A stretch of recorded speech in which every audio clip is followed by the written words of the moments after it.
Disclaimer, এই video থেকে বাচ্চারা দূরে থাকুন।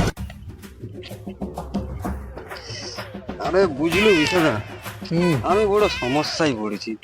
তোর আবার কি সমস্যা? তুই কত আমাকে, আমার লাভ ম্যারেজ করে বিয়ে হবে না অ্যারেঞ্জ ম্যারেজ করে বিয়ে হবে? আমি বড় টেনশনে আছি। কি করা যায়? ধর, তোর হেড টেল করবো। হ্যাঁ, হেড যদি পড়ে তো লাভ মারা যাবে, লিয়া পালাইবি। আর যদি টেল পড়ে তোর বাপ মা দেখে হবে আর দিবে। ও ঠিক লে আছে, তাহলে। লে তবে কর।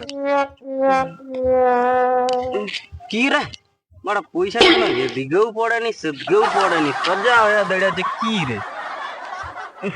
তুই সিঙ্গেলাই মরবি, সারা জীবন তোকে সে হ্যান্ডেল মারেই কাটাইতে হবে। কি বে, তুই মর যা। আমার আর বিয়ে হইলো নি। শালা পয়সাটা এদিকেও পড়লো নি, শালা সেদিকেও পড়লো নি, শালা সজা হয়ে দাঁড়িয়েছে, শালা পড়া মুয়া পয়সা, শালা